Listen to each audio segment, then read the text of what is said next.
First thing we want to look at in Chapter 4 is polyatomic ions. Polyatomic ions are a group of ions that we need to memorize a small number of them and then be able to use a much larger list of them as we go into naming compounds. Polyatomic ions are defined as charged particles with more than one type of atom. Many ionic compounds contain more than two atoms. Once we have more than two atoms, it becomes very difficult to predict the charge that will be assigned, whether it be a cation or an anion. So with polyatomic ions, you need to just learn or look up the various ions. The list of ions that's in your textbook is here. Of this list, the chemistry teachers have decided that we need 11 of these to be memorized so that we can quickly and easily access those from our memory, and then the rest of them will be on an ion table that we can look up if we need at any point. And remember, I handed out an ion table yesterday in class. It is on Edline, and you can also find many ion tables on the internet. The first one that we need to memorize is the only cation of the group, and that is ammonium. Ammonium is NH4+.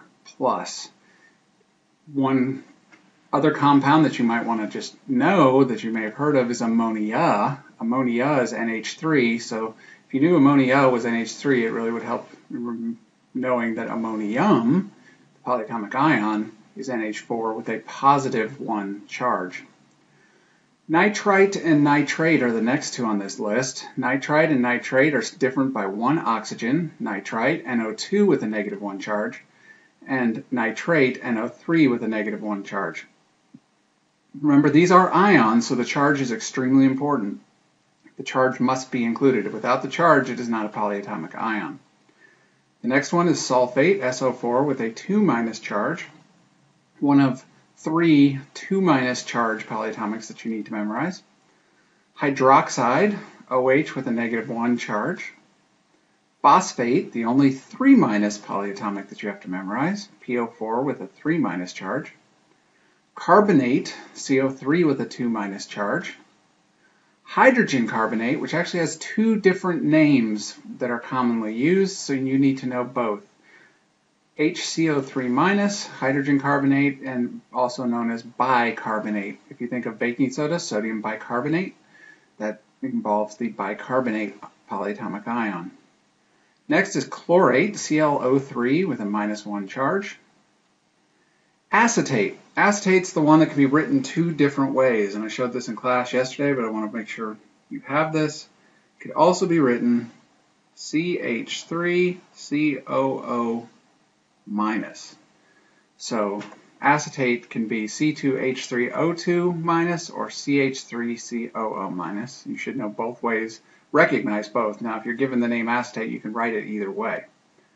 And chromate, CrO4 with a 2- charge. So those are the 11 that you need to have memorized, and I would highly recommend that you spend time this weekend working on getting these memorized so that you have them for Tuesday's quiz. A couple of things I want to mention with polyatomics are some of the naming rules to hopefully help you if you ever are forgetting how we do some of these things. You'll see that the ending for the polyatomics a lot of times are ATE and ITE. Generally, the rule is that the common ion has an ATE ending, and then if you decrease the number of oxygens by 1, we would switch it to an ITE ending. So for example, in nitrate and nitrite, NO3- is the common ion, nitrate. Reduce it by 1 oxygen, and you get nitrite. Now, same kind of thing happens when we get to the chlorate. ClO3- chlorate. We reduce it by 1. This isn't one you have to have memorized, but it would be chlorite. But in the case of chlorate, there's actually 4 different polyatomic ions that have chlorine and oxygen with a -1 charge. When we have even more than 2, if we go 1 less than chlorite, we refer to that as hypochlorite. And if we go 1 more, we refer to that as perchlorate. So if you see these type of names, hopefully you can start to recognize a little bit of the trend. You don't have to know these naming rules, but I think it can be helpful as you go through the process of memorizing these polyatomics and recognizing the polyatomics when you're doing naming.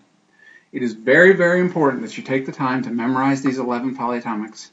All the other ones would be given to you, but these 11 you must know, and you need to know those by Tuesday. So please make sure to take the time necessary to memorize these 11 compounds. Name and formula, charge is extremely important. Charge must be listed.